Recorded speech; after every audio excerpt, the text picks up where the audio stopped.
Namaskar. Verso 12 do capítulo 1 do Bhagavad Gita é o que nós estudaremos hoje. E este verso fala um pouco da simbologia presente no Bhagavad Gita. Simbologia esta que irá enfatizar algumas noções sobre o exército dos Kurus e o exército dos Pandavas. E esta mesma simbologia, ela já nos apresentará alguns sinais do quanto é mais favorável o nosso posicionamento ao lado dos Pandavas.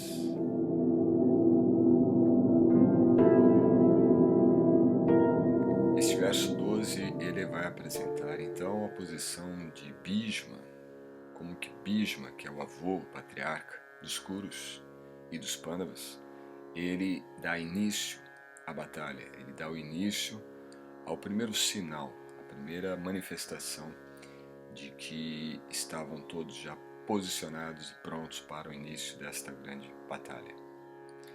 E este verso 12, ele vai dizer o seguinte: Tasya de Duryodhana Sanjanayan, aumentando, Harshan, alegria, Kuru Vridan, o patriarca da dinastia Kuru, Bhishma, Pitamaha, o avô, Simhanadan, rugido como o de um leão, Vinadya, vibrando, Uchaihi, muito alto, Shankan, concha, Dadma, soprou, Pratapavam, o valente. A tradução e o significado dados por Sua Divina Graça Bhaktivedanta Swami Prabhupada. Então Bhishma, o grande e valente patriarca da dinastia Kuru, o avô dos lutadores, soprou sua concha bem alto, como o rugido de um leão, produzindo júbilo em Duryodhana. O significado: o patriarca da dinastia Kuru compreendia o que se passava dentro do coração de seu neto Duryodhana, e com sua compaixão natural por este, tentou animá-lo, sobrando bem alto em sua concha, como correspondia à sua posição, como um leão. Indiretamente, pelo simbolismo da concha, ele informou ao seu deprimido neto Duryodhana que não tinha nenhuma oportunidade de vencer na batalha, porque o Senhor Supremo Shri Krishna estava do outro lado. Mas mesmo assim, era seu dever conduzir a luta, e ele não ia poupar nenhum esforço nesse sentido. Então note que ele já dá o indício, ele já sabe, claro que esta ideia, né, de que o patriarca, a pessoa mais idosa, a pessoa que já tem uma experiência, a pessoa que principalmente ela é imbuída da religiosidade, ela sabe muito bem das leis, ela sabe muito bem dos princípios e conhece já quais serão os resultados de determinadas posturas que nós assumimos na vida.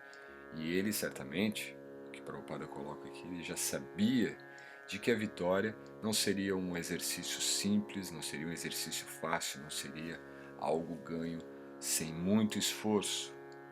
E ainda assim, ele sabia que nenhum esforço seria válido, nenhum esforço seria o suficiente para vencer os Pandavas, dada a posição de Krishna como o condutor de Arjuna dentro da quadriga, mas mais do que isto, dado a potência da Suprema Personalidade de Deus. Não existe nada maior, não existe nada mais poderoso, não existe nada igual em termos de potências que se iguale, que pare a Krishna, ao Supremo Senhor, ao Supremo Ser Absoluto.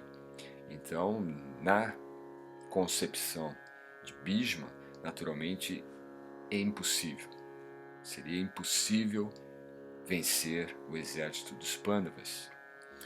Mesmo assim, dado a própria característica de um guerreiro védico, de um guerreiro dentro deste modelo cultural que está sendo descrito no Bhagavad Gita, Bhishma, ele de forma alguma deixaria ou faria corpo mole diante da batalha, sabendo ainda assim que não seria ganha.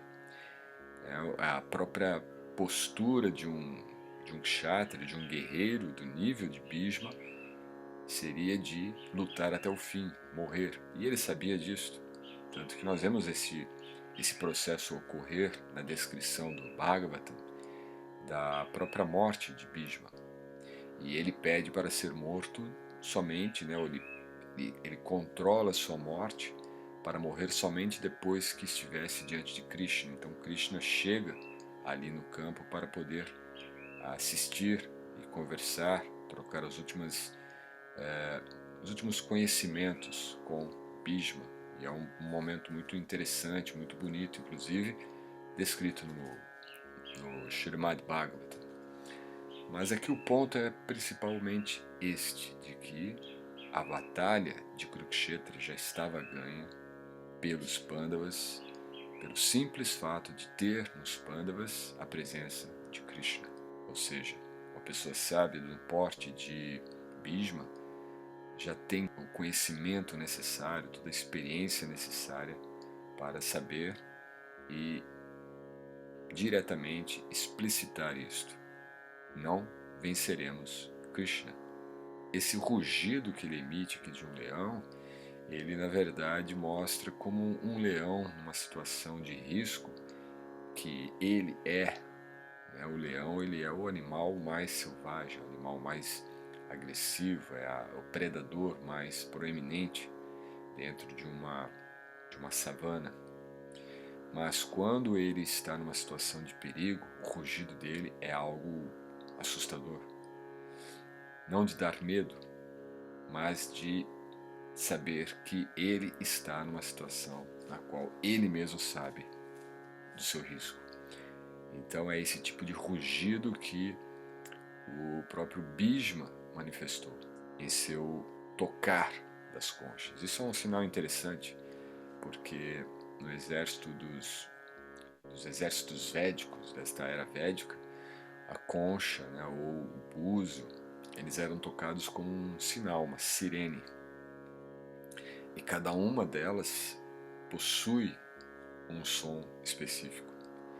E então a concha de Bhishma, ela emite esse som parecido com o rugido de um leão, mas sinalizando que havia perigo, havia riscos e que dificilmente eles venceriam esse risco.